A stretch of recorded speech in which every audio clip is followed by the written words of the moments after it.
भगवान परशुराम जी पृथ्वी को कई बार छत्र विहीन करके अपनी तपस्या में लीन हो गए।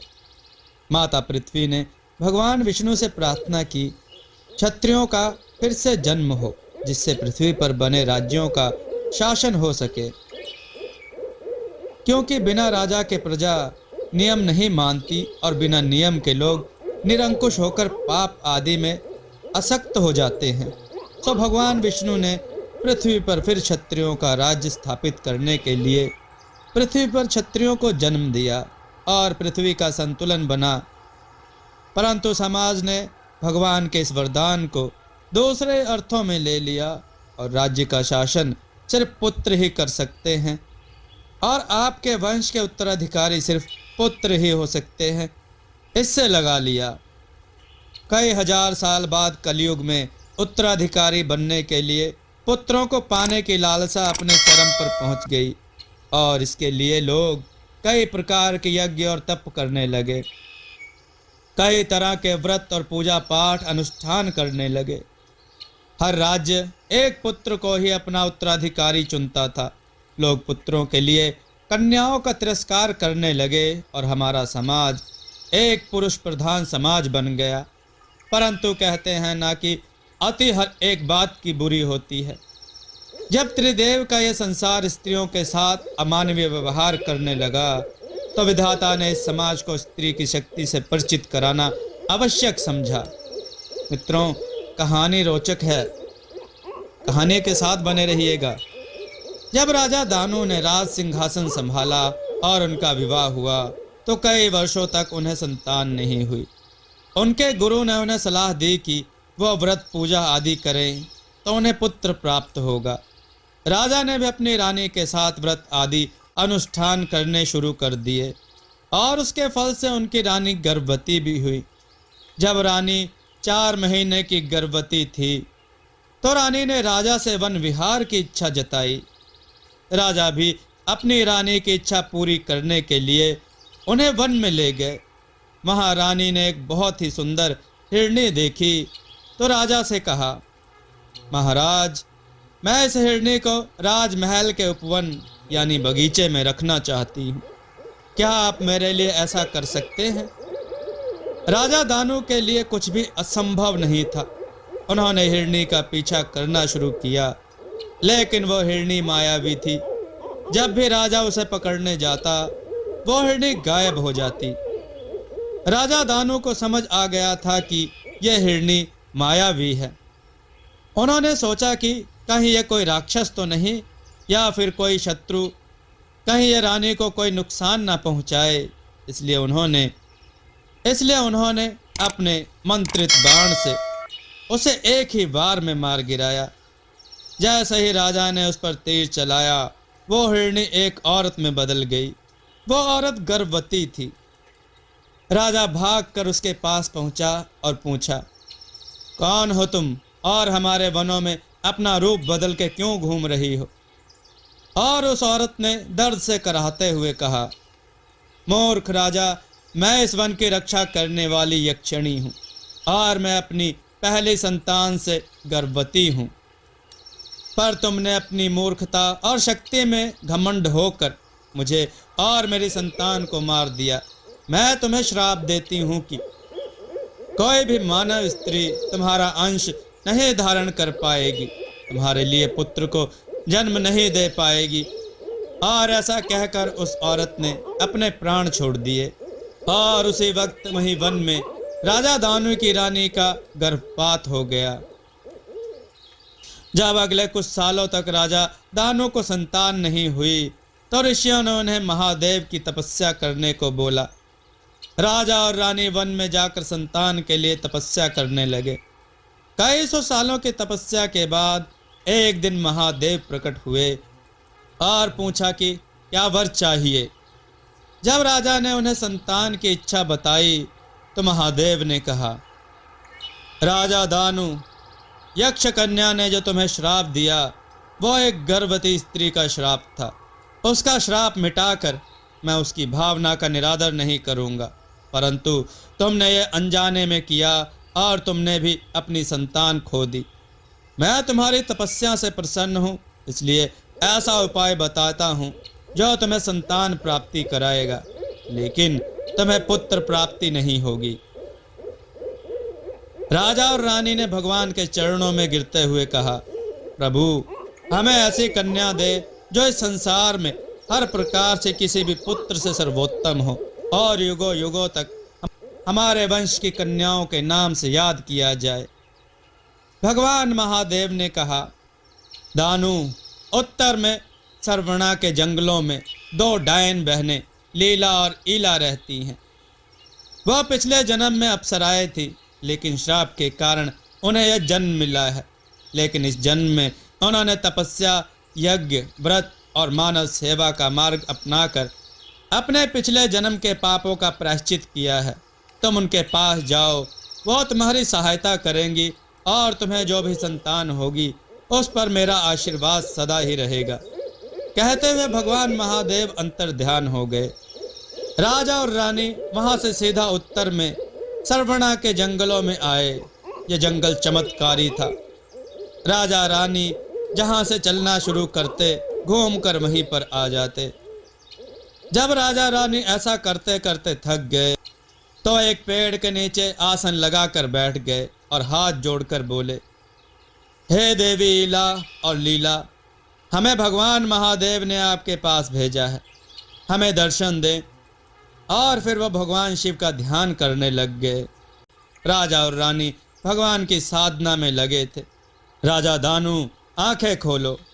सुनते ही राजा और रानी ने अपनी आंखें खोली तो सामने सच में अप्सरा जैसी सुंदर दो स्त्रियां खड़ी थी। दोनों उन दोनों को देखकर मुस्कुरा रही थी। राजा ने अपने आसपास देखा तो खुद को एक महल के अंदर पाया। उन्हें हैरानी हुई, क्योंकि थोड़ी देर पहले ही तो वो और रानी एक पेड़ के नीचे ध्यान में बैठे थे। अचानक से महल में कैसे आ गए? लीला ने मुस्कुराते हुए राजा दानु का हाथ अपने हाथ में लिया और अपनी आंखें बंद कर ली। जब उसने थोड़ी देर बाद आंख खोली तो उसकी आंखों से आंसू गिर रहे थे। राजा ने घबराते हुए पूछा, देवी क्या हुआ? क्या मुझसे कोई गलती हुई है?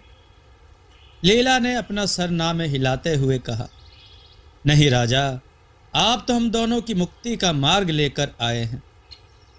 भगवान रुद्र ने आपको यहाँ हमारा उद्धार करने के लिए भेजा है। मैंने आपकी स्मृतियों में जाकर आपकी और भगवान रुद्र की सारी बातें जान ली हैं। मैं और ईला दोनों ही आपको एक एक पुत्री देंगे, जो संसार में सबसे ज़्यादा शक्तिशाली और योग्य होंगी। उनमें डायनों की शक्ति और मानवों के सद्गुण होंगे। ये पुरुष प्रधान समाज भी उन दो कन्याओं को आदर देगा और सत्कार देगा, और ये दोनों कन्याएं इस संसार में परिवर्तन लेकर आएंगी। उसके बाद लीला ने रानी से कहा, हे रानी, तुम्हारी ये दोनों कन्याएं तुम्हें मातृत्व का वो सुख और सम्मान दिलाएंगी जो इस संसार में किसी भी पुरुष की माता को ना मिलता हो। लीला और ईला ने फिर राजा को और रानी को एक यज्ञ वेदी के पास बिठाया और दोनों के सामने एक एक कटोरे में पानी भर के रखा, और फिर दोनों ने यज्ञ शुरू किया। जब यज्ञ पूरा हुआ तो ईला ने उस यज्ञ की आग में तपाया हुआ एक खंजर राजा को देते हुए कहा, आप दोनों इस कटोरे में अपने अपने रक्त की कुछ बूंदें डालिए। राजा और रानी ने वैसा ही किया। फिर ईला ने उन दोनों से वो कटोरे लेकर उन्हें यज्ञ की अग्नि में डाल दिया और फिर मंत्र जाप करने लगी। देखते ही देखते यज्ञ की अग्नि शांत हो गई और उस वेदी में बस 2 कटोरों में दूध रखा था। लीला और ईला ने वो दूध वहीं बैठे बैठे पी लिया। 9 महीने बाद राजा दानु और उनकी रानी उसी महल में 9 महीने तक रहे, और वो लीला और ईला के साथ कई तरह के पूजा पाठ भी करते रहे। और फिर एक दिन उन दोनों डायनों ने जन्म दिया 2 कन्याओं को। 3 दिन की असह्य प्रसव पीड़ा के बाद उन दोनों का जन्म हुआ। 3 दिन से पूरा जंगल उन दोनों डायनों के साथ प्रसव पीड़ा झेल रहा था। घने काले बादल, जोर जोर से चलती हवाएं, भयंकर तूफान और बारिश, जंगल के सारे पशु पक्षी, रेंगने वाले जीव, यहाँ तक कि पेड़ पौधे और जंगल के बीच में बहती हुई नदी, सभी बेचैन होकर उस पीड़ा को सह रहे थे। 3 दिन बाद जैसे उन दोनों कन्याओं का जन्म हुआ, उनके पहली बार रोने के साथ ही सब कुछ सामान्य हो गया। बारिश बंद हो गई, हवाएं शीतल हो गई, आसमान साफ हो गया, सबके मन में एक अजीब सी शांति छा गई। कुछ दिन बाद लीला ने राजा को अपनी पुत्री देते हुए कहा, राजा दानु, आपकी इस पुत्री का जन्म लोगों, जीव जंतुओं, प्रकृति और सभ्यताएं, इनकी रक्षा और सुरक्षा के लिए हुआ है, इसलिए इसका नाम होगा शांति। फिर ईला ने अपनी पुत्री रानी को देते हुए कहा, रानी, आपकी ये पुत्री संसार में एक स्त्री होने का सर्वोत्तम उदाहरण बनेगी। इसका प्रेम, विनम्रता, दयालुता, पवित्रता इस संसार में अनंत होंगी, इसलिए इसका नाम अम्बा होगा। राजा ने दोनों कन्याओं को देखते हुए लीला से पूछा, देवी, क्या इन दोनों कन्याओं पर यक्षिणी का श्राप नहीं लगेगा? लीला ने मुस्कुराते हुए कहा, राजा दानु, आप निश्चिंत रहिए। इन कन्याओं ने किसी मानव से नहीं बल्कि डायनों के गर्भ से जन्म लिया है। इन कन्याओं ने आपके वीर्य से नहीं, आपके और रानी के रक्त से जन्म लिया है, इसलिए यह आपके वंश की ना होते हुए भी आपकी ही पुत्रियां हैं, क्योंकि ये आपके रक्त और जीवन ऊर्जा से बनी है। और ये पुत्र नहीं, पुत्रियां हैं। ये दोनों ही कन्याएं धरती, अग्नि, आकाश, जल और वायु की शक्तियों के साथ जन्मी हैं। इनकी शक्तियां अपार हैं। अब इन्हें अच्छी शिक्षा देना आपका कार्य है। तो इस तरह से यक्षिणी के श्राप का निरादर भी नहीं हुआ और आपको संतान प्राप्ति भी हो गई। अब हमारी मुक्ति का समय आ गया है। महादेव ने जिस कार्य के लिए हमें इस धरती पर भेजा था वो पूरा हुआ। अब हमें हमारे लोक जाना है। कहकर उन दोनों ने अपने हाथ जोड़े और फिर देखते ही देखते उनके शरीर वहां से गायब हो गए। राजा और रानी उन दोनों कन्याओं को लेकर अपने राज्य वापस आ गए। राजा और रानी ने उन दोनों कन्याओं को राजकन्याओं की तरह पालना शुरू कर दिया। शांति और अम्बा को राजा दानु ने हर तरह से प्रशिक्षित करने की ठान ली, क्योंकि राजा दानु का मानना था कि सिर्फ शक्तियों के सहारे ही राज्य नहीं किया जा सकता, क्योंकि शक्तियां तो और भी लोगों के पास हो सकती हैं, किसी के पास कम, किसी के पास ज़्यादा। दूसरी बात, जब यह बात फैलेगी कि दोनों राजकुमारियां अद्भुत शक्तियों की स्वामिनी हैं, तो उन्हें नुकसान पहुंचाने वाले लोग उससे ज़्यादा शक्तियां अर्जित करेंगे या फिर उनकी शक्तियों की काट ढूंढेंगे। इसलिए दोनों राजकुमारियों में शक्तियों के साथ राज्य करने के गुण भी जरूरी हैं। इसलिए राजा ने अपने कुल गुरु से उन दोनों राजकुमारियों को हर क्षेत्र में शिक्षित करने की प्रार्थना की। कुल गुरु ने राज्य से बाहर जंगलों में एक आश्रम का निर्माण किया। दोनों राजकुमारियां वहां पर रहकर अपनी शिक्षा लेने लगी। कुल गुरु ने उन्हें धर्म, शास्त्र, अर्थ, चिकित्सा, युद्ध कला, कूटनीति, नृत्य, गायन, पाक कला आदि हर क्षेत्र विद्या की शिक्षा दी। राजा दानु ने कुल गुरु से निवेदन किया था कि उन्हें अपनी कन्याओं को किसी भी पुरुष से ज़्यादा शक्तिशाली और योग्य बनाना है, लेकिन कन्याओं को पुरुष नहीं बनाना है, अन्यथा फिर अन्य पुरुषों और उनकी कन्याओं में क्या अंतर रहेगा। इसलिए हर तरह से योग्य होते हुए भी उनमें स्त्री वाले गुण भी होने आवश्यक हैं। इसलिए कुल गुरु ने उन्हें स्त्री और पुरुष दोनों की ही जानकारी वाली शिक्षा दी। अन्य कोई साधारण कन्या होती तो हार मान लेती, लेकिन शांति और अम्बा ने तो जैसे गुरु की किसी भी बात को ना कहना नहीं सीखा था। दोनों राजकन्याएं होते हुए भी सारे काम खुद करती थी। खाना बनाना, कपड़े धोना, सारे आश्रम को संभालना, पशुओं को संभालना और समय के साथ वो पूरा जंगल संभालने लगी। जंगल का हर पशु पक्षी, यहाँ तक कि पेड़ पौधे तक उन्हें महसूस करते और उनकी बात मानते। और ये इकलौती ही ऐसी चीज थी जो उन्हें दिन और रात की पढ़ाई और कड़े अभ्यास से थोड़ा आराम देती। दोनों सारे काम करती, पढ़ाई, युद्ध का अभ्यास, अपनी शक्तियों के परीक्षण, और फिर बचे हुए समय में जंगल में घूमने निकल जाती। कभी कोई पशु दर्द में होता तो अम्बा उसे अपनी शक्तियों और जड़ी बूटियों से तुरंत ठीक कर देती। अगर कोई बड़ा पशु किसी छोटे को मारना चाहता तो शांति उसकी रक्षा करती। जंगल में जब भी कोई मुसीबत आती, शांति सबकी रक्षा करती। उस जंगल में कभी भी पांचों तत्वों की ना तो कभी कमी होती ना अधिकता। सब कुछ समान रूप उस जंगल में मिलता। अगर किसी भी पेड़ पौधे को कोई समस्या होती तो दोनों मिलकर उसे निपटा देती। जब भी किसी की जंगल में मृत्यु निकट होती और वो दर्द में होता तो अम्बा अपनी शक्तियों से उसका दर्द कम करने की पूरी कोशिश करती। 20 वर्षों में वो दोनों उस पूरे जंगल की रानी बन चुकी थी, जिन्हें वहाँ का हर पशु पक्षी, पेड़, नदियाँ, झरने, जंगल में रहने वाले जादुई प्राणी सब उन्हें पूरे दिल से अपना मानते थे। 20 वर्षों के बाद सोना राज्य आज दुल्हन की तरह सजा था। हो भी क्यों ना, उनकी भावी रानी आज अपनी शिक्षा पूरी करके वापस आ रही थी। प्रजा उनको देखने के लिए उमड़ रही थी। जो लोग इन 20 वर्षों में जंगल की तरफ गए, वे सब उनकी सुंदरता और वीरता के बारे में बातें करते नहीं थकते। जैसे ही अम्बा का रथ नगर के मुख्य द्वार पर आया, अचानक ही सूर्य की ऊष्मा कम हो गई। एक सुगंधित पवन हर मानस को छू के बहने लगी। हर मन अपने आप ही प्रफुल्लित होने लगा। सबको ऐसा लगा जैसे उनके मन की हर पीड़ा, दुख और अवसाद का अंत हो गया हो।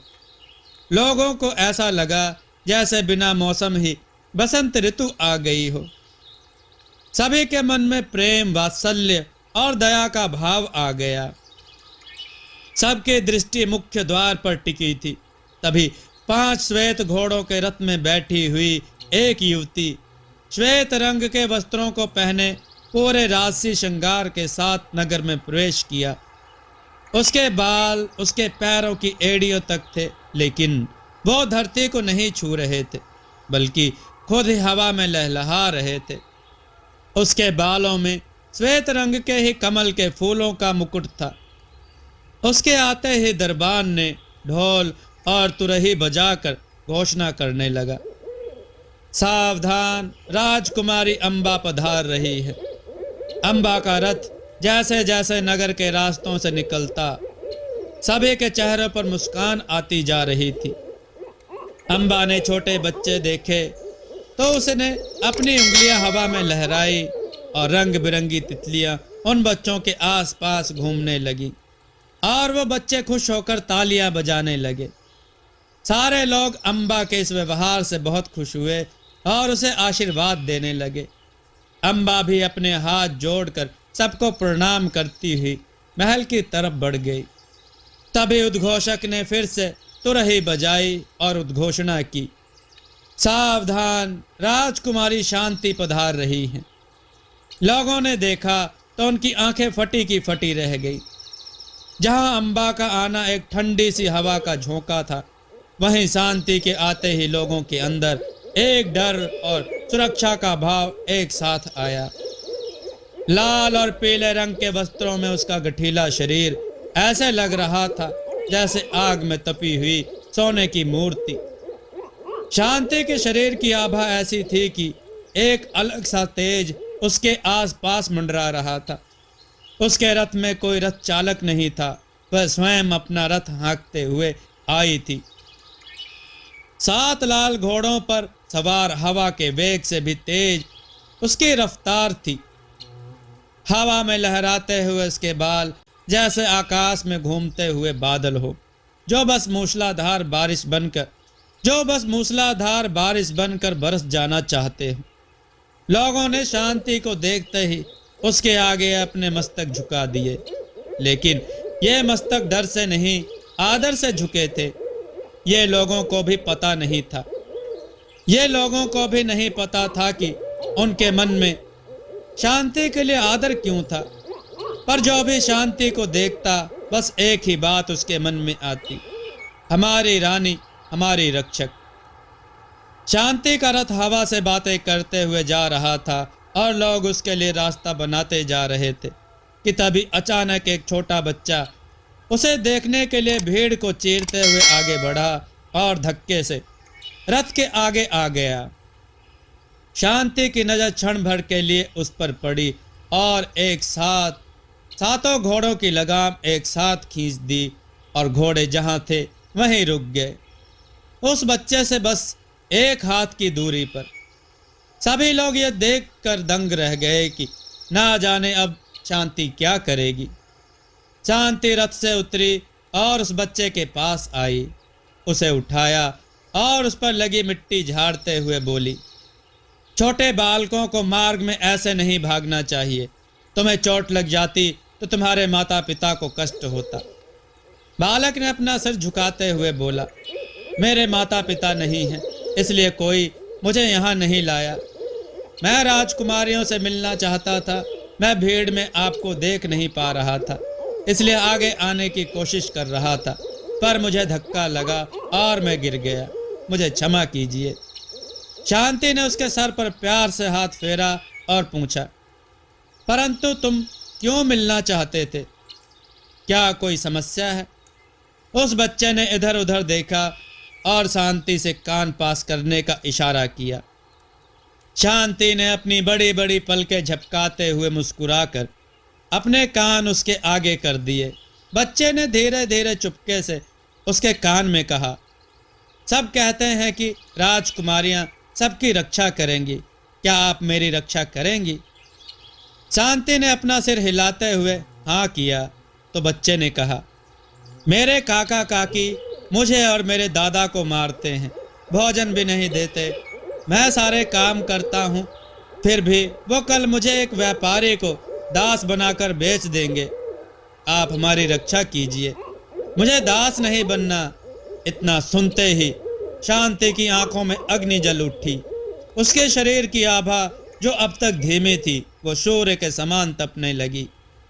शांति उस वक्त खड़ी हुई और उस बालक का हाथ पकड़ के उसे अपने रथ पर बिठा लिया और सबको सुनाते हुए बोली, मैं शांति, सोना राज्य की राजकुमारी, इस बालक को अपना दत्तक पुत्र घोषित करती हूँ।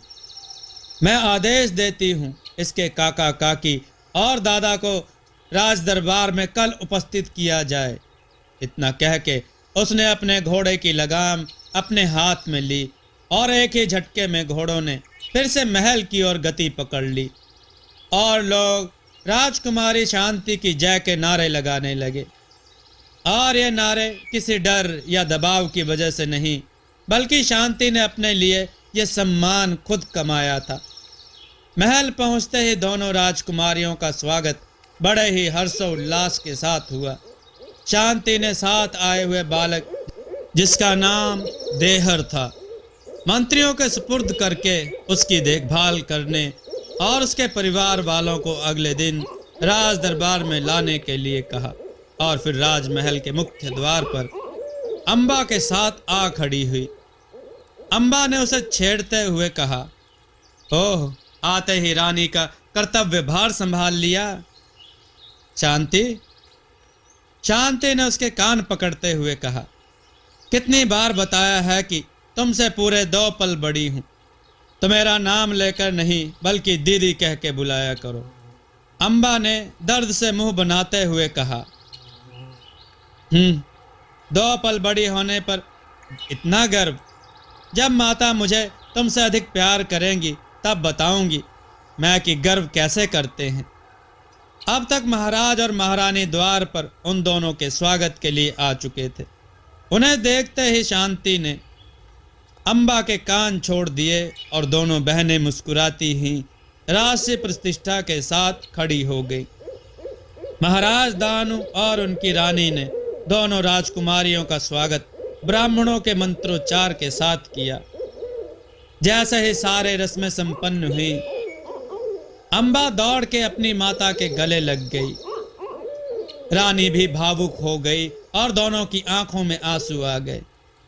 शांति ने उन दोनों को ऐसे देखा तो मुस्कुराते हुए राजा दानु को प्रणाम करके बोली, प्रणाम पिताश्री, प्रणाम माताश्री, क्षमा कीजिएगा पिताजी, मैं अम्बा के जैसे अश्रुधारा नहीं बहा सकती। राजा दानु ने उसे हृदय से लगाते हुए आशीर्वाद दिया। यशस्विनी भव। महारानी ने अपने आंसू पोंछते हुए कहा, आप तो सदा से ही निर्मोही हैं, आपको अपनी माता से विछोह का तनिक भी दुख नहीं। हम जानते हैं कि कैसे ये 20 वर्ष निकाले हैं हमने आप दोनों की प्रतीक्षा में। शांति मुस्कुराते हुए माता के गले लगते हुए बोली, माता, हमने भी बस आपसे मिलने की प्रतीक्षा में ही ये 20 वर्ष निकाले हैं। जब भी थकते थे आपकी लोरी याद कर लेते, जब शरीर साथ नहीं देता तो आपके वचन हमारी शक्ति बनते। सूर्य की तपती उष्मा में आपके रूप की शीतल किरणें हमें शीतलता देती। इन 20 वर्षों के हर कष्ट को हम दोनों ने बस ये विचार करके निकाल दिए कि हम दोनों अपनी माता का मस्तक एक दिन गर्व से ऊंचा करेंगे। परंतु माता, वीरांगनाएं रोती नहीं, यह भी आपने ही सिखाया है। आज महारानी को लीला और ईला की बात याद आ रही थी। महारानी, ये दोनों कन्याएं आपको संसार में वो सम्मान दिलाएंगी जो आज तक इस संसार में किसी पुत्र की माता को नहीं मिला होगा। महारानी ने अपने दोनों हाथ फैलाकर दोनों पुत्रियों को अपने हृदय से लगाते हुए बोली, हमें आप दोनों पर गर्व है और सदा रहेगा।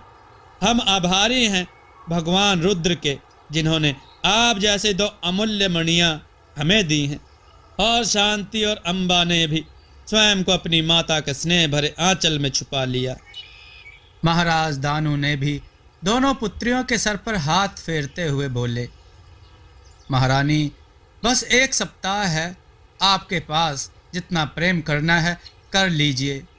एक बार इनका पदों पर राज्याभिषेक हो जाएगा तो समय नहीं होगा दोनों के पास। जानती हूँ महाराज, समय महारानी और प्रधानमंत्री के पास नहीं होगा, लेकिन मेरी पुत्रियां सदा ही अपनी माता के प्रेम के वश में खिंची चली आएंगी। आप निश्चिंत रहें, मेरी पुत्रियां हर दायित्व को भली भांति पूर्ण करेंगी। महारानी ने दोनों पुत्रियों को सिंहासन पर बिठाते हुए कहा और फिर उन दोनों के लिए भोजन खुद बनाने के लिए रसोई में चली गई।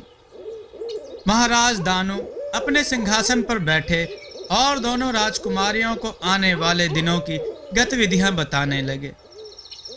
पुत्रियों, मैंने भारत के सभी राज्यों के राजाओं और राजकुमारों को तुम लोगों से प्रतिस्पर्धा करने के लिए आमंत्रित किया है। यह प्रतिस्पर्धा शास्त्र, राजनीतिक और शस्त्र विद्या पर आधारित होगी। इसमें तुम्हें साधारण मनुष्य की ही तरह भाग लेना होगा। तुम दोनों अपनी शक्तियों का प्रयोग नहीं करोगी, अन्यथा यह अन्याय होगा। इसके बाद शांति तुम्हारा महारानी के पद पर राज्याभिषेक होगा और अम्बा तुम्हारा प्रधानमंत्री के पद पर। तुम दोनों को मिलकर यह राज्य संभालना है। तुम दोनों बहनों के बीच का प्रेम, तालमेल और आदर ही राज्य की शक्ति है। बस तुम दोनों के बीच में किसी भी प्रकार का मतभेद नहीं आना चाहिए। तुम्हारी एकता ही इस राज्य की सुरक्षा है। जी पिताश्री, हम समझते हैं, आप चिंता ना करें। अम्बा मेरी छोटी बहन है, मैं सदा ही उसे प्रसन्न रखूंगी और उसका ध्यान रखूंगी। हाँ पिताश्री, मैं राज्य के शासन में हर प्रकार से शांति का सहयोग करूंगी। आप निश्चिंत रहें, हमारे बीच कभी कोई मतभेद नहीं होगा।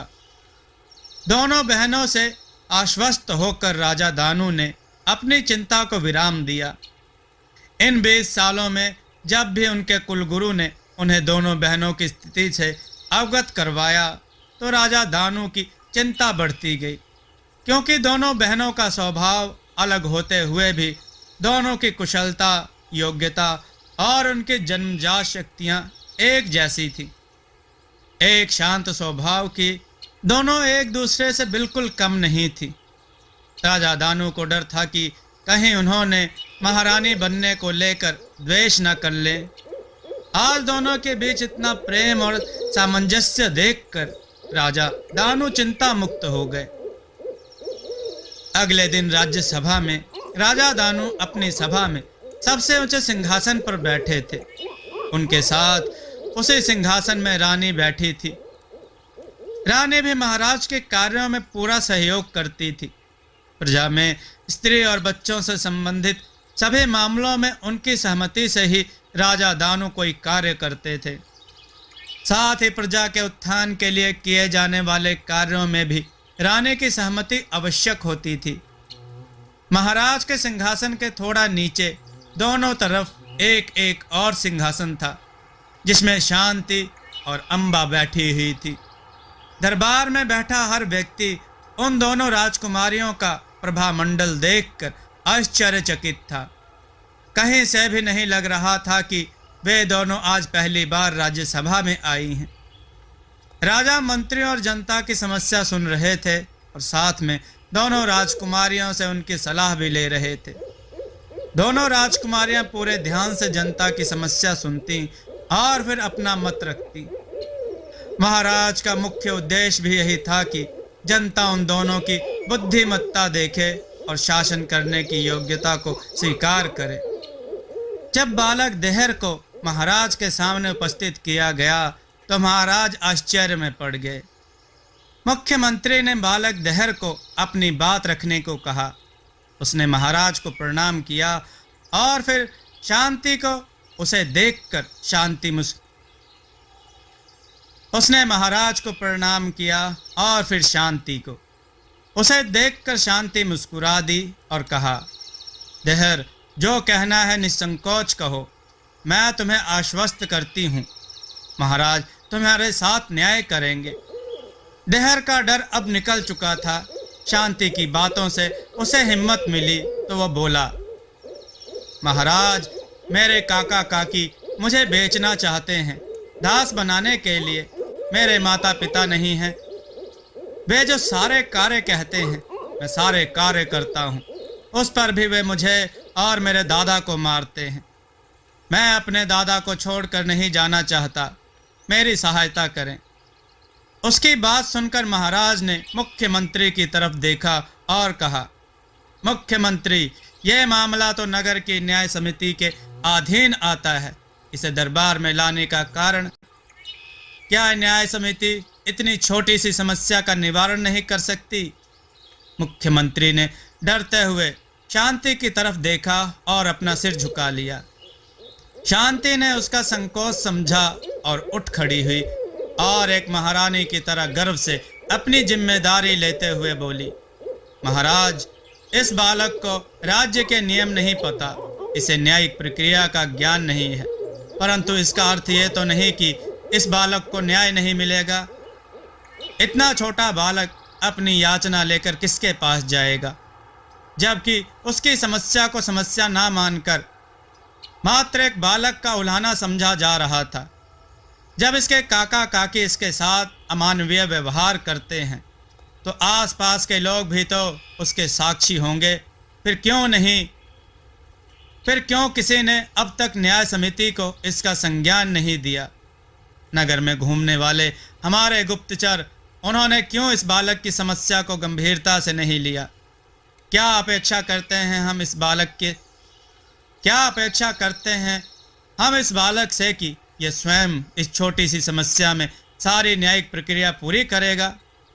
कल यह बालक मेरे रथ के नीचे आते आते बचा। ये इतना उत्सुक था मुझसे मिलने के लिए, इसे लगा कि मैं इसे न्याय दिला सकती हूँ। तो महाराज, मैंने इसे अपने संरक्षण में ले लिया और इसे अपना दत्तक पुत्र बनाया है। अब ये राज परिवार का सदस्य है, इसलिए यह मामला अब राज दरबार के अंतर्गत आता है।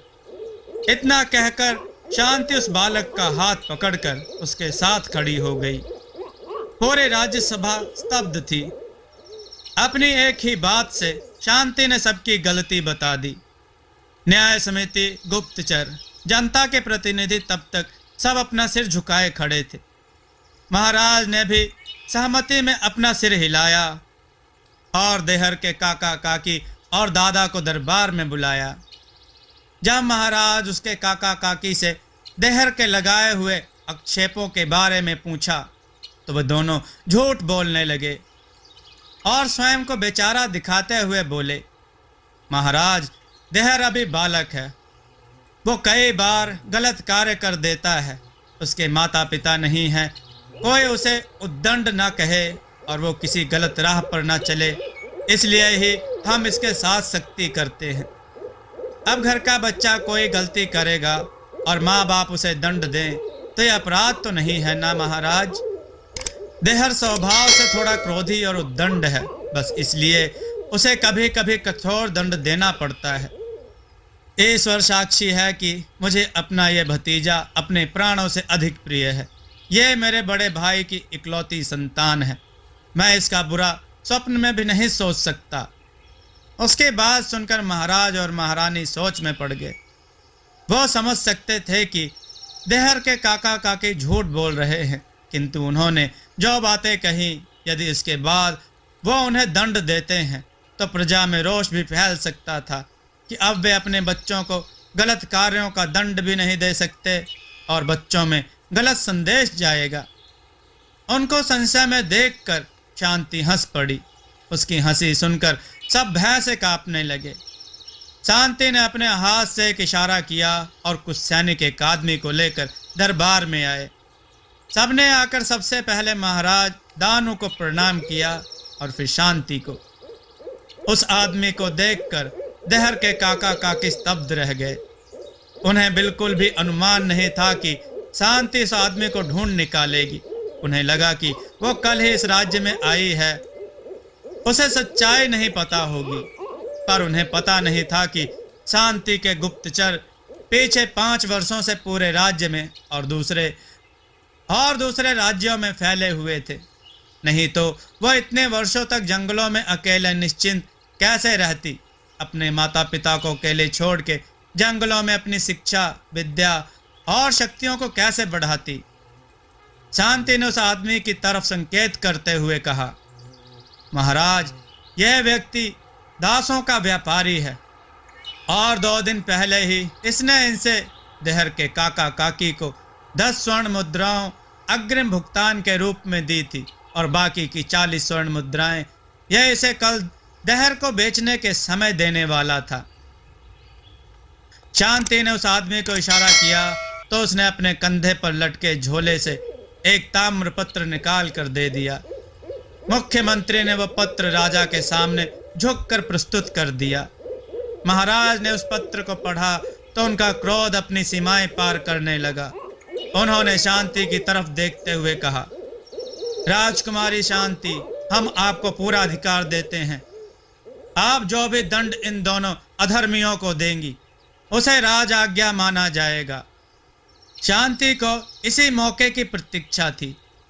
वो पत्र देहर के काका काकी और उस व्यापारी के बीच हुए लेन देन का लिखित प्रमाण था।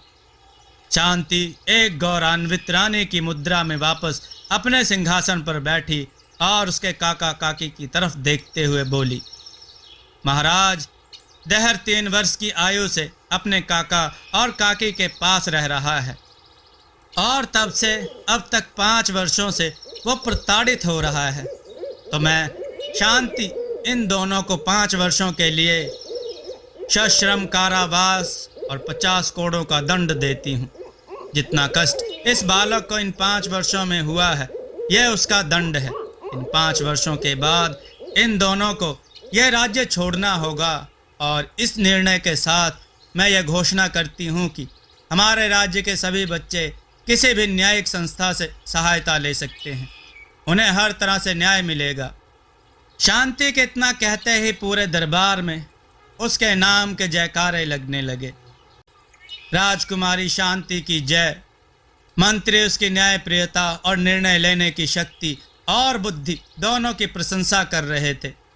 इस एक निर्णय से उसने सबको यह विश्वास दिला दिया कि सोनापुर में एक छोटे से छोटे बच्चे को न्याय मिल सकता है तो किसी भी प्रताड़ित व्यक्ति को न्याय अवश्य मिलेगा, चाहे वो निर्धन हो या धनी, स्त्री हो या पुरुष। दरबार से वापस आकर दोनों राजकुमारियां पास के जंगल में विहार के लिए अश्वों पर चढ़कर निकल गई।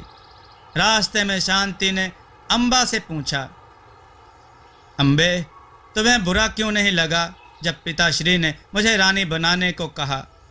मेरी और तुम्हारी शक्तियां एक जैसी हैं, शिक्षा भी एक जैसी है, फिर तुमने खुद को महारानी बनाने का प्रस्ताव क्यों नहीं रखा? अम्बा मुस्कुराते हुए बोली, आज आपने दरबार में जो निर्णय लिया, मैं ऐसा निर्णय कभी नहीं ले पाती।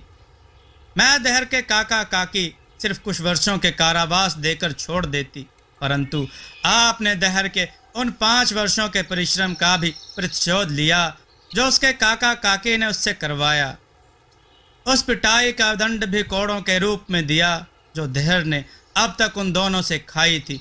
और सबसे बड़ी बात, सबको लगता है कि 5 वर्षों के बाद का देश निकाला उन्हें दंड स्वरूप मिला है, जबकि वास्तव में यह उन्हें अभय दान है जो तुमने दिया है, क्योंकि अब इस राज्य के लोग उनसे नफरत करते हैं, उन्हें दोषी मानते हैं। आने वाले 5 वर्षों में दहर के प्रति जनता का प्रेम बढ़ेगा, क्योंकि अब वो राज्य परिवार का हिस्सा है। तो 5 वर्षों बाद उनका यहाँ जीवन यापन लगभग असंभव हो जाएगा, परंतु इस राज्य की सीमा के बाहर वो कहीं भी आसानी से जीवन यापन कर सकते हैं। और सश्रम कारावास के कारण उन्हें धन भी मिलेगा, जिससे वो अपना जीवन यापन आसानी से कर सकेंगे। कठोर न्याय, दया और समझदारी का ऐसा संगम सिर्फ तुम्हारे ही अंदर है शांति, और यही बात आपको महारानी बनने के सबसे ज़्यादा योग्य बनाती है। शांति अम्बा का उत्तर सुन के हंसने लगी, परंतु उसका हृदय जानता था कि उसकी बहन एक सबसे दयालु और योग्य रानी बनेगी भविष्य में, लेकिन वर्तमान दयालु होने का नहीं बल्कि परिवर्तन के लिए कठोर निर्णय लेने का है। और शांति अम्बा को अभी जीवन का आनंद लेते हुए देखना चाहती थी, ना कि युद्ध करना। इसलिए ही उसने अपने पिता के सामने अम्बा को रानी बनाने का प्रस्ताव नहीं रखा। आने वाले दिनों में सोनापुर को दुल्हन की तरह सजाया गया। कई देशों के राज्यों के राजा और राजकुमार आने लगे थे। राज्याभिषेक से एक दिन पहले प्रतियोगिता का आयोजन किया गया। एक बड़े से मैदान में चारों तरफ जनता के बैठने की व्यवस्था थी और उसी के बीच एक ऊंचे स्थान सभी देशों के राजा और राजकुमारों के बैठने के लिए। उससे थोड़ी दूर पर महाराज, महारानी और दोनों राजा राजकुमारियों के बैठने की व्यवस्था थी। सभी लोगों के बैठने के बाद मंत्री ने घोषणा करनी शुरू की। सभी देशों से आए हुए राजाओं और राजकुमारों, महाराज, दानव, उनका परिवार और सोना राज्य के वासी आप सबका स्वागत करते हैं। आप सब पिछले 3 दिवस से प्रतियोगिता में भाग ले रहे हैं। अब तक सभी प्रतियोगिताओं में सफल हुए 3 सर्वोत्तम योद्धा हमारी दोनों राजकुमारियों के साथ प्रतिस्पर्धा करेंगे और वे 3 प्रतिभागी हैं महाराज अमन कैकेयी देश से, राजकुमार अभय मद्र देश से और राजकुमार अजय अमरावती देश से। तीनों प्रतिभागी अपने अपने स्थान पर खड़े हो गए। तो महामंत्री ने उन तीनों से कहा, आप तीनों स्वयं निर्णय करें कि आप किस राजकुमारी और किस प्रकार अथवा शस्त्र से युद्ध करना चाहते हैं, जिससे कि बाद में किसी भी तरह का वाद विवाद ना हो। आप सबको यह अवगत कराना आवश्यक है कि दोनों ही राजकुमारियां सभी तरह की शस्त्र विद्या में पारंगत हैं। राजकुमार अभय ने देखा कि अम्बा चंद्रमा के समान शीतल और कोमल लग रही थी। उसकी आंखों का शांत स्वभाव देखकर अभय के मन में हलचल उठने लगी और उसका मन कपोल कल्पनाएं करने लगा। उसे लगा इतनी कोमल अंगों वाली कन्या कहाँ उसके लोहे जैसे पौरुष का सामना कर पाएगी। वो बड़े ही गर्व से बोला, मैं अभय मद्र देश का राजकुमार राजकुमारी अम्बा को तलवारबाजी के लिए आमंत्रित करता हूँ। शांति ने अपना सर पकड़ लिया। ओह, अपने पौरुष के घमंड में गर्वित और एक मूर्ख।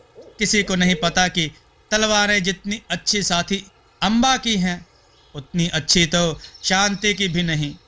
उसकी कोमल भुजाएं तलवार हाथ में आने पर स्वयं इतनी कुशलता से चलती हैं कि बड़े से बड़ा शूरवीर भी अपना मस्तक झुका दे।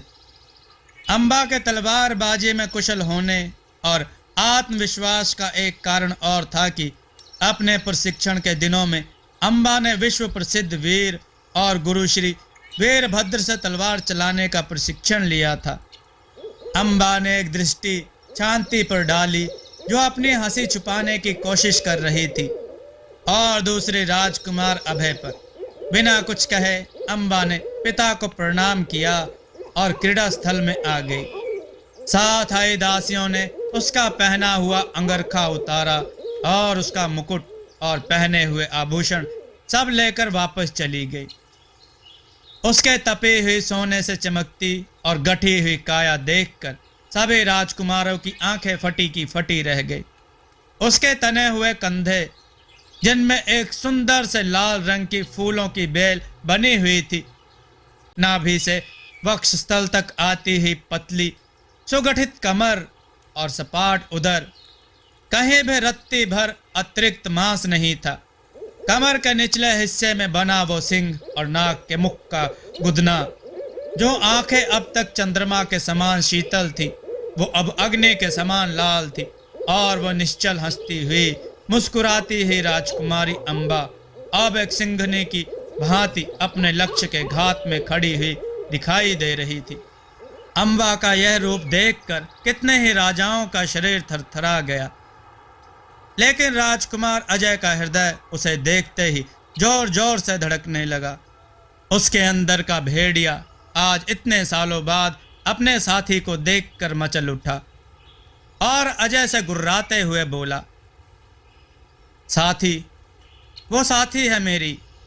अजय की भूरी आंखें अपना रंग बदलकर काली होने लगी थी। उसने अपने भेड़िए को नियंत्रित किया और उसे शांत करते हुए बोला, सब्र कर तेजस, वो हमारी ही होगी। इतने वर्षों पश्चात यदि महादेव ने उसे हमसे मिलाया है तो अवश्य ही हमारी होगी। परंतु मुझे आशा नहीं थी कि हमारे साथ ही एक मानवी होगी। पर अजय मन ही मन अम्बा के रूप, सौंदर्य और वीरता को देखकर प्रसन्न था। उसे कभी भी कोई कोमलांगी राजकुमारी की कल्पना नहीं की थी, परंतु उसका जीवन साथी तो स्वयं महादेव ने निश्चित किया था। उसमें उसकी इच्छा या अनिच्छा का प्रश्न नहीं था। पर आज अम्बा को देखकर वो मन ही मन वह महादेव को धन्यवाद दे रहा था। इधर अभय को तो समझ ही नहीं आ रहा था कि यह सब क्या हो रहा था। उसे सब कुछ एक छलावा लग रहा था।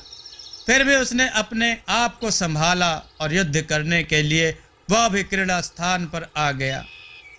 अम्बा ने अभय को ललकारते हुए कहा, राजकुमार अभय, यदि इच्छा हो तो अभी भी पराजय स्वीकार कर लीजिए।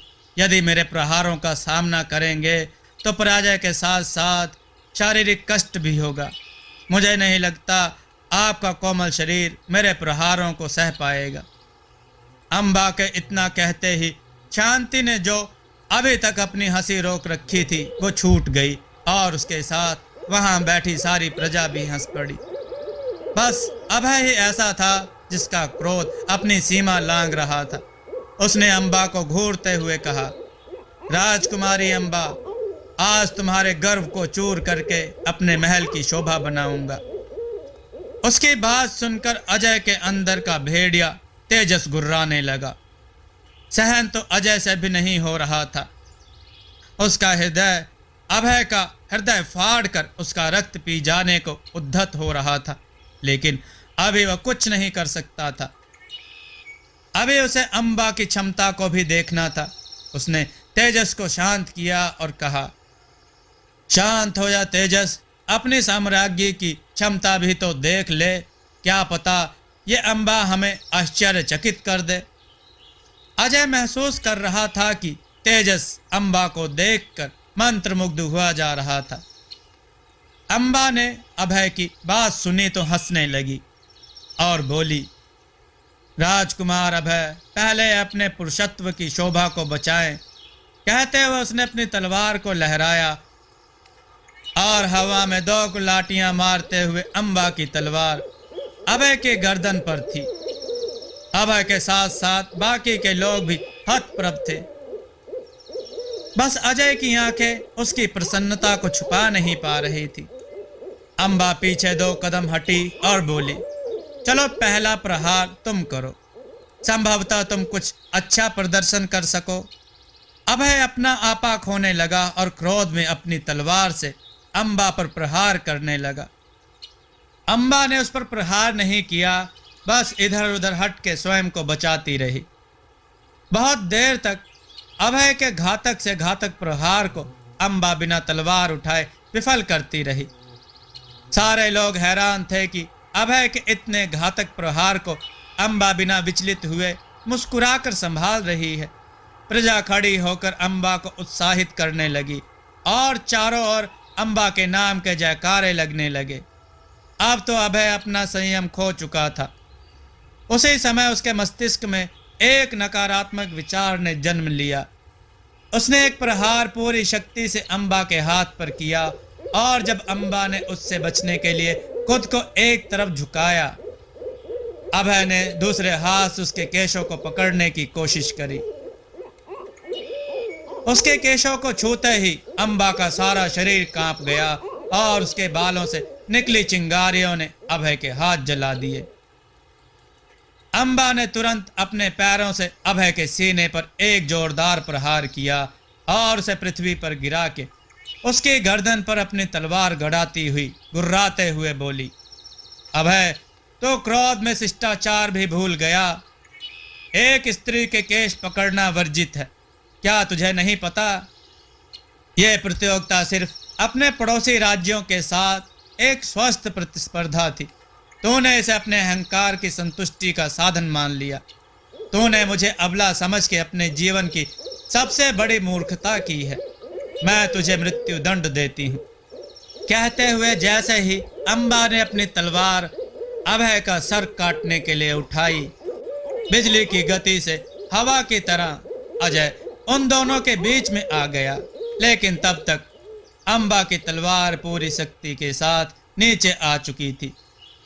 अजय ने अपने पैरों के एक ही प्रहार से अभय को हवा में उड़ाते हुए दूर फेंका और अम्बा की तलवार के प्रहार अपने हाथ पर ले लिया।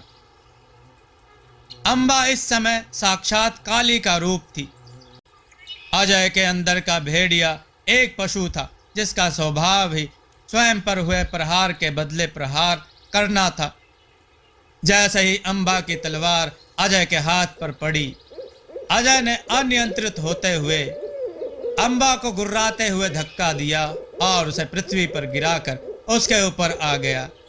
उसकी आंखें पूरी तरह से अपना रंग बदलकर काली हो चुकी थी और अजय का भेड़िया तेजस उसके शरीर से बाहर आने को आतुर था।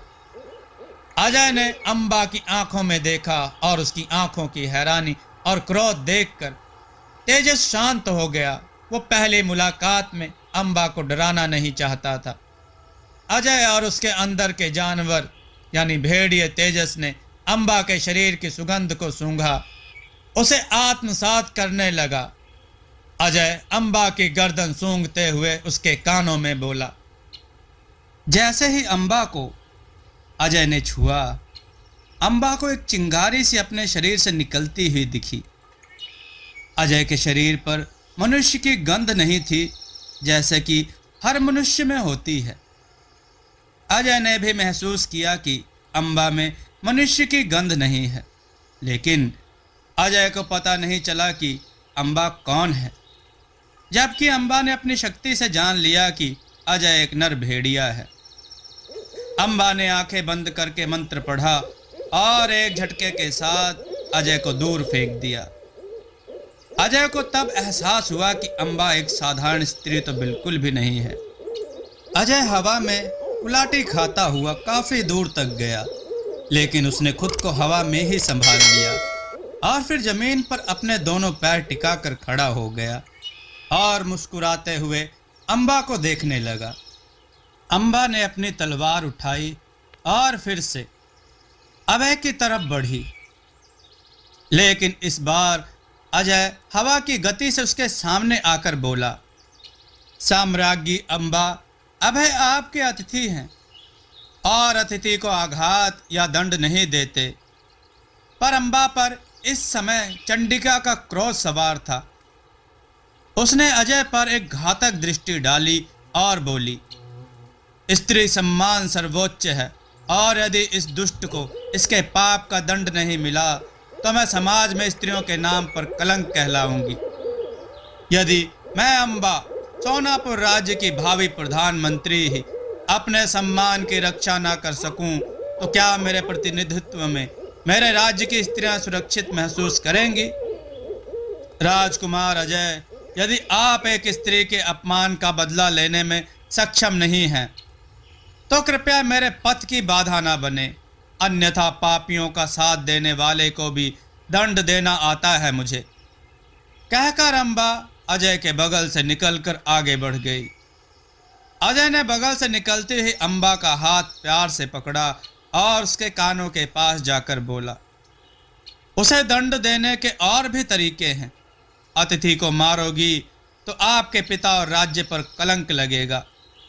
इतना सुनते ही अम्बा के कदम रुक गए और उसने पलट के अजय की तरफ देखा। अजय ने उसे हौले से अपनी तरफ खींचा और उसकी आंखों में देखते हुए कहा, आप एक साधारण स्त्री नहीं हैं, आप एक राजकुमारी हैं, एक साम्राज्ञी हैं। क्या आप संसार को यह संदेश देना चाहती हैं कि आपके यहाँ आए हुए अतिथियों को आप मृत्यु दंड देती हैं? उसे दंड ऐसा मिलना चाहिए कि वो जीवन भर उसे याद रखे। अम्बा बिना कुछ कहे अपने बड़े बड़े मादक नेत्रों से अजय को देख रही थी। उसके सुंदर होंठ, अध खुले से होंठ कुछ कहना चाहते थे, पर वो अजय की आंखों की निश्चलता देखकर कुछ कह नहीं पाई। पर जो बात सबसे अधिक अम्बा को हैरान कर रही थी वो ये थी कि अजय के छूते ही क्यों उसका गुस्सा शांत होने लगा, पर एक अन्य भावना उसके मन में स्थान लेने लगी है। क्यों उसे अजय के प्रति उसे एक खिंचाव महसूस हो रहा है। अजय भी अम्बा के इस तरह अपनी तरफ देखने से उसकी तरफ आकर्षित हो रहा था और उसके अंदर का भेड़िया बाहर आने को मचल रहा था। अजय की आंखें रंग बदलने लगी। उसे देखकर अम्बा अपने होश में आ गई। उसने अपना हाथ अजय से छुड़वाया और अभय की तरफ देखकर कहा, अभय, यदि जीवन दान चाहिए तो अपने अपराध की क्षमा यहीं प्रजा के सामने मांगो, अन्यथा तुम्हारे साथ साथ तुम्हारे राज्य का भी सर्वनाश कर दूंगी। वैसे भी तुम्हारे जैसे शासक से अच्छा है कि तुम्हारा राज्य सोनापुर राज्य के अधीन हो जाए। अभय अब अपनी पराजय स्वीकार कर चुका था, लेकिन सबके सामने क्षमा मांगना असंभव था। उसने अम्बा की युद्ध करने की धमकी के बारे में सोचते हुए धीरे से उठा और अम्बा के पास आकर धीरे से बोला, मैं अपनी पराजय स्वीकार करता हूँ।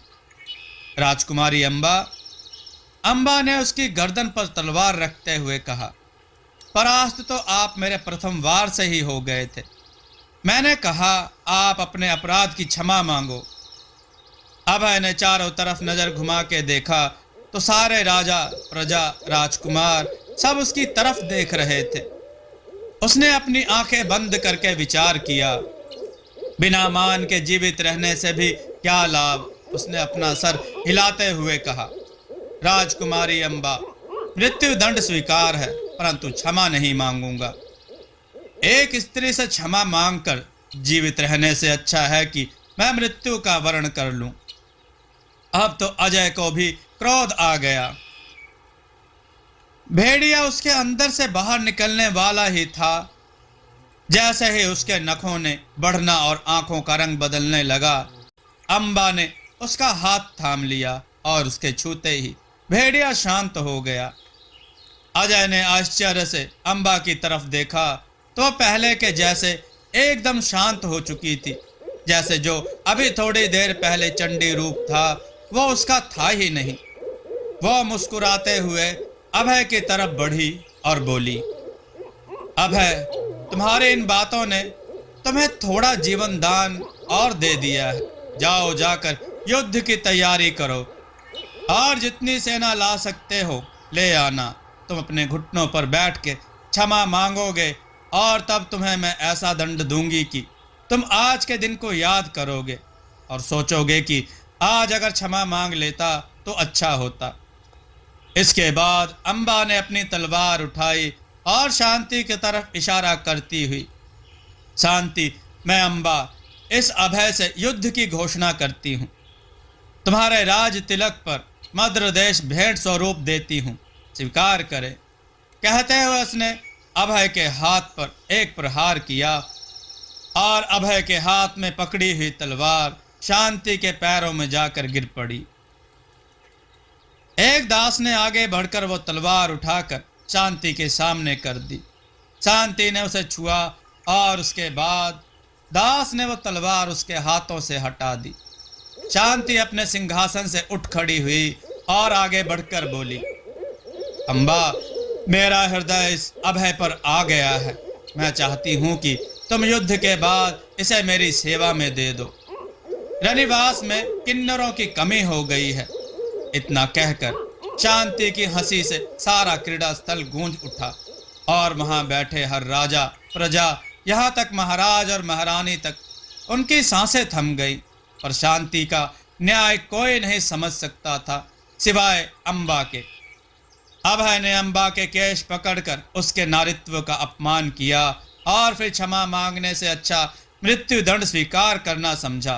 अर्थात वह स्त्री को सिर्फ भोग का साधन और स्त्री जन्म को तुच्छ समझता था और शांति इस मानसिकता को समाज से पूरी तरह हटा देना चाहती थी और अभय को स्त्री जीवन से भी कठिन जीवन जीने को विवश कर देगी जिसे वो तुच्छ और घृणित समझता है। अम्बा ने अपने हाथ जोड़े और अपना मस्तक शांति के सामने झुका दिया। आंसुओं की दो बूंद उसके नेत्रों से गिरकर पृथ्वी पर गिर पड़े। उसे अपनी बहन से इसी तरह के न्याय की आशा थी और उसकी शांति ने उसके सम्मान का मान रखा। जहां पर उसके अश्रु गिरे वहां दो सफेद फूल खिल गए। अम्बा क्रीड़ा स्थल से निकलने से पहले एक नजर भर के अजय को देखा, फिर अपनी नजरें झुकाकर महल की तरफ चली गई और इसी के साथ सारे लोग वहां से धीरे धीरे उठकर चले गए। सिर्फ अजय और अभय बचे। सबके जाने के बाद अजय ने अभय का गला अपने एक हाथ से दबोचकर उसे हवा में लटका दिया और बोला, मन तो करता है कि तुझे यहीं फाड़ कर तेरा रक्त पान कर लूं, किंतु अब अम्बा ने तुझे युद्ध की चुनौती दे दी है, इसलिए तुझे जीवित छोड़ना पड़ेगा। किंतु अपने मन की ज्वाला शांत करने के बाद उसके बाद अजय ने अभय पर अपने मुक्कों और लातों के प्रहार तक कर दिए जब तक वो अचेत होकर जमीन पर गिर नहीं पड़ा। अजय भी अपने कक्ष में आ गया और अपने वस्त्र उतार कर सीधा उसी कक्ष में बने हुए जल कुंड में उतर गया। अजय ने खुद को जल के अंदर पूरा डुबो दिया और अम्बा के साथ अपनी मुलाकात को याद करने लगा। यही दृश्य अम्बा के कक्ष का भी था। वह भी जल समाधि में लेटे हुए अजय का ध्यान कर रही थी। उस जल में खिले हुए सफेद और गुलाबी कमल के फूलों से उसका निर्वस्त्र शरीर ढका हुआ था। शांति ने जैसे ही अम्बा के कक्ष में प्रवेश किया, चारों तरफ प्रेम और लिप्सा की सुगंध थी। जैसे जैसे वो अम्बा के नजदीक जा रही थी, वह सुगंध बढ़ती जा रही थी। उसने मुस्कुराकर अम्बा की तरफ देखा और उस जल में दो बूंद एक अभिमंत्रित अर्क गिराते हुए बोली, लगता है राजकुमार अजय से मंत्रणा करनी पड़ेगी। अम्बा ने अपनी आंखें खोली और कहा, वह मनुष्य नहीं है। शांति, वो एक नर भेड़िया है। उसकी बात सुनकर शांति चौंक गई और विस्मित सी अम्बा की तरफ देखने लगी। अम्बा ने शांति को हतप्रभ देख कर कहा, मुझे भय है शांति, यदि महादेव ने मुझे उसके साथी के लिए चुना तो क्या होगा। उसकी बात सुनकर शांति भी सोच में पड़ गई। फिर कुछ सोचते हुए बोली, क्या तुमने उसकी तरफ अपना खिंचाव महसूस किया है? क्योंकि जब मैं तुम्हारे कक्ष में आई, प्रेम और काम की सुगंध से सांस लेना मुश्किल हो रहा था। अम्बा ने चौंक कर हैरानी से शांति की तरफ देखते हुए कहा, नहीं नहीं, ऐसा नहीं होना चाहिए। महादेव ऐसा नहीं कर सकते। नहीं, मैं उसकी साथी नहीं। यह जानने का तो एक ही मार्ग है।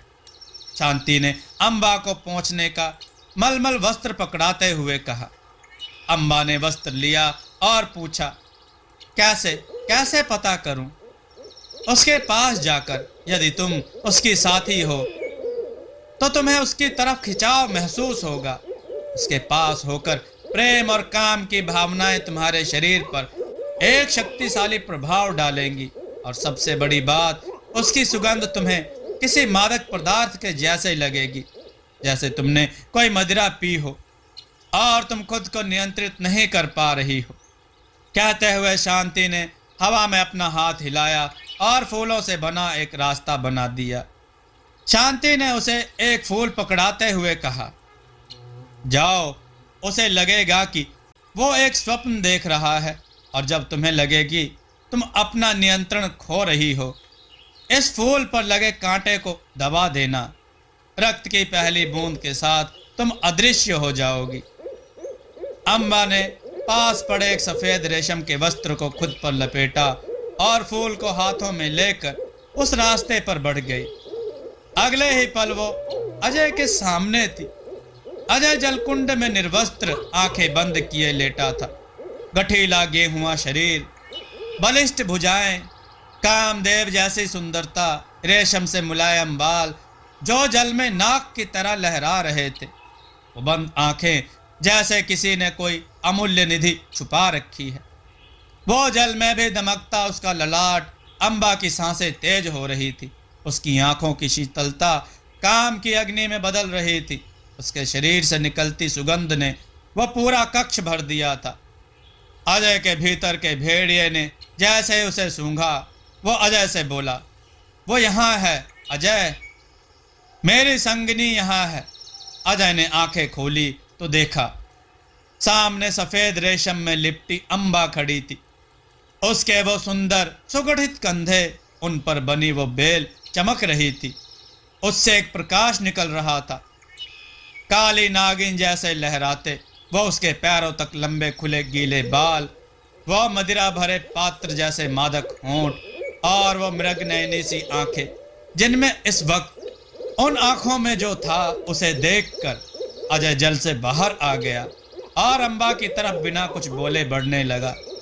दोनों एक दूसरे की आंखें देख रहे थे और एक दूसरे की तरफ बढ़ रहे थे। जैसे जैसे दोनों एक दूसरे की तरफ बढ़ रहे थे, उनकी चाल में तेजी आ रही थी, और दौड़ते हुए अजय ने अम्बा को अपनी भुजाओं में भरकर उसके रक्त पुष्प जैसे होठों को अपने होठों से लगा लिया। अम्बा के होठों को छूते ही अजय के अंदर बसा तेजस यानी भेड़िया काम के वश होकर मदोन्नत हो गया और अजय के शरीर से बाहर अपने असली रूप में आने की कोशिश करने लगा। लेकिन अजय ने उसे मन में ही रोकते हुए समझाया, नहीं तेजस, अम्बा मेरे मानव रूप की संगिनी है। अभी उसके अंदर तेरी साथी ने जन्म नहीं लिया है, उसमें समय लगेगा तेजस। अगर अम्बा डर गई तो हम कुछ भी नहीं कर पाएंगे। नियंत्रण करो मित्र। उसकी बात सुनकर तेजस यानी भेड़िया शांत हो गया और अजय ने अपना पूरा ध्यान अपने होठों से लगी अम्बा पर लगा दिया। अम्बा के गीले बालों में स्वच्छंद घूमती हुई अजय की उंगलियां उसके होठों को छूते, अजय के होंठ और अजय के छूने से अम्बा के शरीर से निकलती हुई चिंगारी ने प्रकृति को इतना कामोत्तेजक बना दिया कि जैसे बिना मौसम बसंत ऋतु का आगमन हो गया हो। एक सुगंधित हवा ने चारों तरफ से उन दोनों को घेर लिया। उस कक्ष में बने हुए उस जल कुंड में बंद पड़ी कमलनी खिल गई। उपवन में रहने वाले मोर ने पंख फैला के नाचना शुरू कर दिया और पंछी अपने स्वर को मधुर तान में बोलकर मानो कोई मिलन गीत गा रहे हों। अम्बा थी भी तो 5 रत्नों की रानी। उसके हृदय के हर भाव से ये प्रकृति और 5 तत्व प्रभावित होती हैं। ये अम्बा के जीवन में काम भावना का प्रथम अनुभव था और वो स्वयं को नियंत्रित नहीं कर पा रही थी या करना नहीं चाहती थी। और उसकी भावना जितनी प्रबल हो रही थी, प्रकृति पर उसका प्रभाव भी उतना ज्यादा था। महल और राज्य में रहने वाले मनुष्य, जानवर, पंछी, सब पर। अजय ने अपनी भुजाओं और होठों के आलिंगन में बंधी अम्बा को उठाया, जलकुंड के अंदर उतर गया। दोनों एक दूसरे को बस कामुक दृष्टि से देखे जा रहे थे। सफेद रेशम में लिपटी अम्बा उन कमलिनियों के बीच खड़ी उनकी रानी सी लग रही थी, जिस पर अजय का हृदय भौरा बनकर उसके मधु को पी लेने की लालसा लिए उस पर फड़फड़ा रहा था। अजय ने पास खिले हुए एक कमल को अम्बा को देते हुए कहा, क्या राजकुमारी अम्बा मेरा प्रणय निवेदन स्वीकार करेगी? अम्बा ने उस कमल की तरफ देखते हुए कहा, अजय, क्या आप जानते हैं कि मैं कौन हूं? अजय ने अम्बा की गर्दन को सूंघते हुए कहा, अम्बा, क्या आप जानती हैं मैं कौन हूं? अम्बा ने अजय से दूर हटते हुए कहा, हाँ, आप एक मानव भेड़िया हैं। अम्बा का दूरी बनाना अजय को अच्छा नहीं लगा। उसने आगे बढ़कर अम्बा को अपनी भुजाओं में लेते हुए कहा, लेकिन क्या आप ये जानती हैं कि महादेव ने आपको मेरे लिए चुना है, मेरी संगनी बनने के लिए, और मैं महादेव के इस निर्णय से सहर्ष सहमत हूँ। मुझे तनिक भी अंदाजा नहीं था कि एक मानवी होते हुए भी तुम इतनी शक्तिशाली और वीरांगना होगी। मैं पूर्ण मानवी नहीं हूँ अजय, मैं महादेव के वरदान और 5 तत्वों की शक्ति से जन्मी एक डायन हूँ। बोलो, क्या स्वीकार करोगे एक डायन को? अजय ने उसके होठों पे अपना अंगूठा फेरते हुए कहा, अगर महादेव ने तुम्हें मेरे लिए चुना है तो कोई ना कोई उद्देश्य होगा। तुम मनुष्य हो, वक्र हो, यक्षिणी हो या डायन हो या कोई और, मुझे कोई फर्क नहीं पड़ता। मेरे वक्र ने यानी भेड़िए ने और मैंने तुम्हें सदा सदा के लिए अपना जीवन संगिनी मान लिया है। प्रश्न तो बस यह है कि क्या तुम मुझे अपना साथी स्वीकार करोगी? अम्बा ने अपनी दृष्टि झुका ली। कैसे कहे कि वो चाह के भी अजय को अपना जीवन साथी नहीं बना सकती। उसे अपनी बहन का साथ देना है। अपने पिता के राज्य को संभालने के लिए उसे अपनी शक्तियों की जरूरत है। उनमें से कोई एक भी साधारण मानव होता तो ये जोड़ी सर्वोत्तम होती, लेकिन एक मानव भेड़िया को साथी बनाने का मतलब था अपनी शक्तियों का त्याग। अम्बा अपने कर्तव्य से विवश थी, लेकिन वो अजय को कैसे मना करे, क्योंकि अजय का परित्याग मतलब उसके प्राण लेना है। अजय और उसका भेड़िया साथी का परित्याग सहन नहीं कर पाएंगे। ओह विधाता, ये कैसा नियम है सृष्टि का, ये किस परीक्षा में डाल दिया महादेव। पिता का साथ दूं तो प्रेम को आघात लगता है, और यदि प्रेम को अपनाऊं तो पिता के ऋण को कैसे चुकाऊंगी? अम्बा ने अजय की तरफ देखते हुए कहा, मुझे सोचने का समय चाहिए। अजय उसे उठाकर जल से बाहर निकाल लाया और उसे शैया पर लिटाते हुए कहा, ठीक है साम्राज्ञी, परंतु थोड़ा शीघ्र कीजिएगा, क्योंकि तेजस भी अपने साथी के मिलन के लिए व्याकुल है। अम्बा के गाल शर्म से लाल हो गए। उसने नजरें झुकाते हुए कहा, मैं तेजस को देखना चाहती हूँ।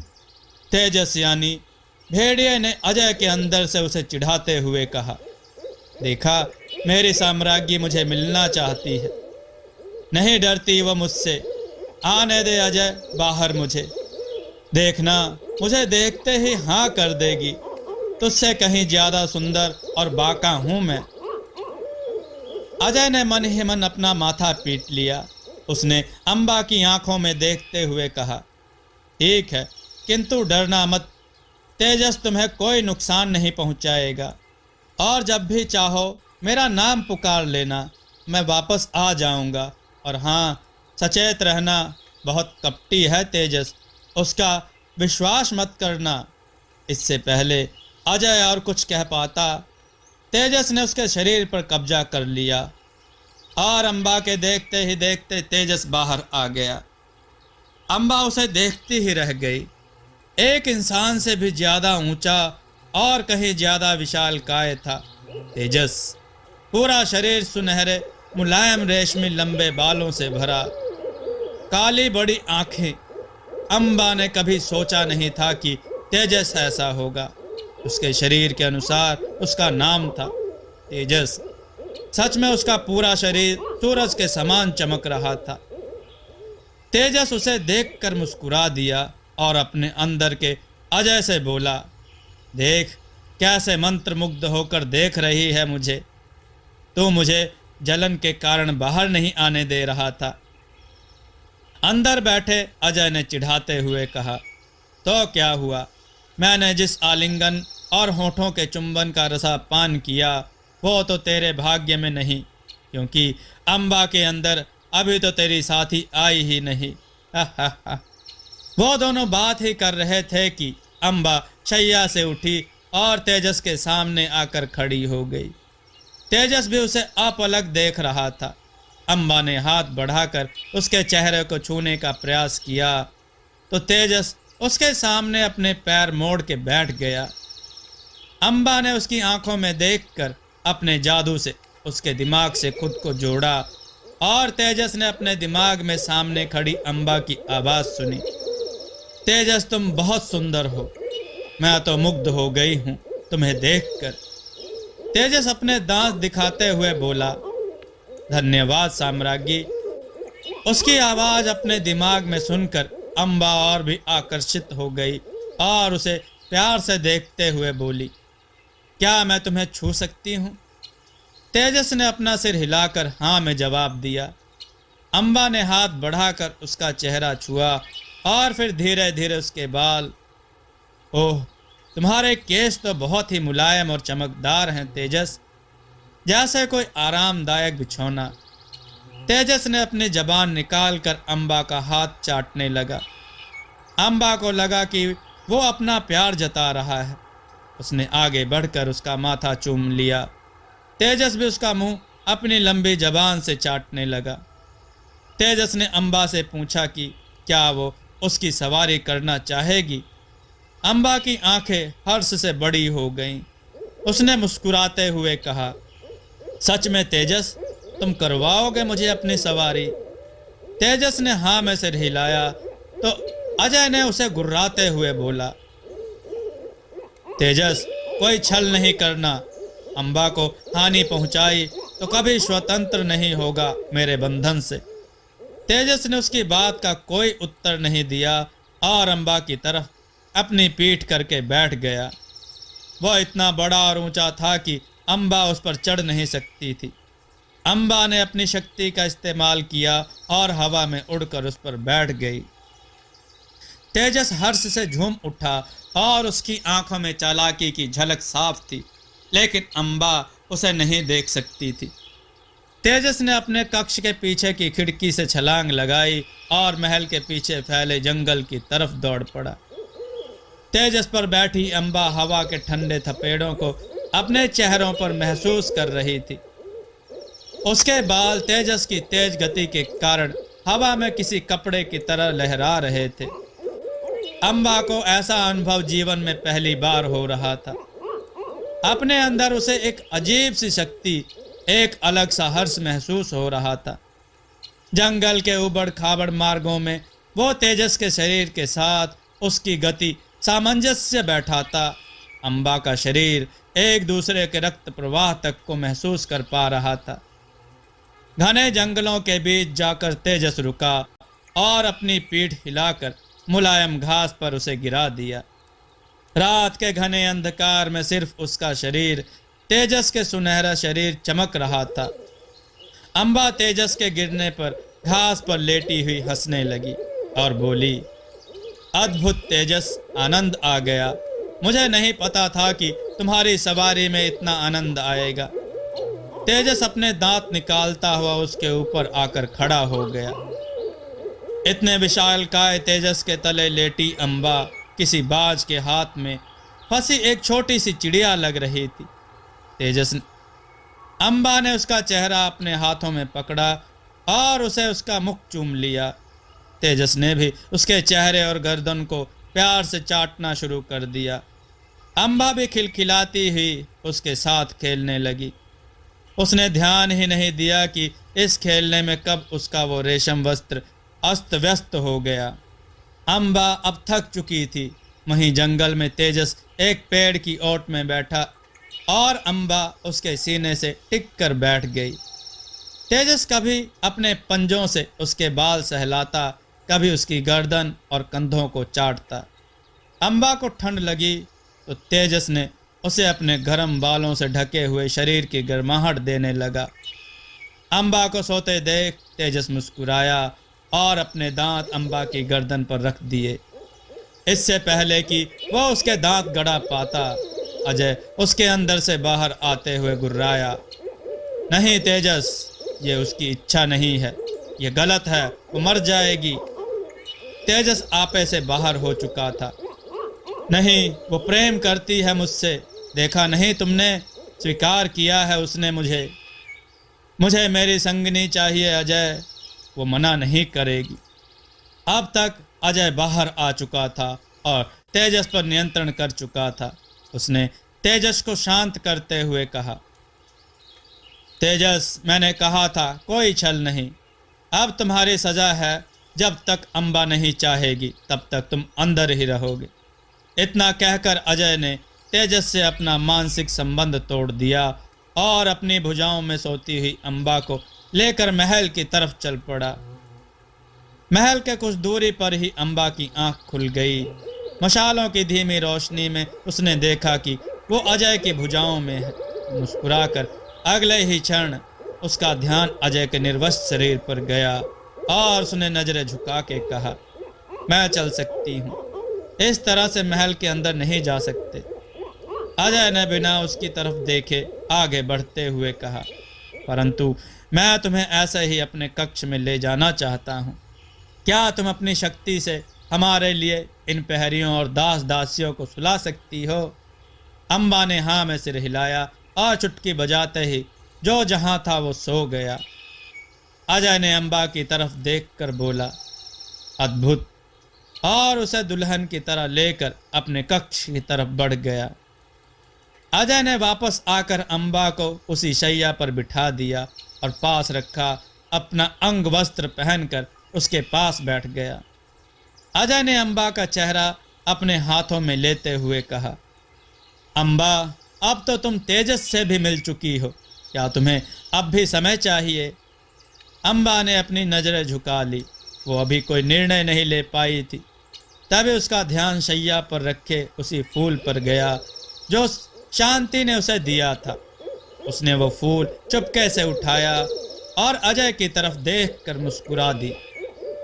अम्बा ने फूल पर लगे कांटे पर अपनी उंगली रखी और उसके साथ ही अजय की आंखों को अपने एक हाथ से बंद करके उसके होठों पर अपने होंठ, और जैसे उसने दोनों पर दबाव एक साथ बढ़ाया, अपने शरीर से निकलती हुई चिंगारियों और एक अद्भुत ऊर्जा के साथ अम्बा हवा में गायब हो गई, जैसे सब कुछ एक स्वप्न था। अजय ने आंखें खोली तो वहां कोई नहीं था, जैसे अम्बा वहां आई ही नहीं थी।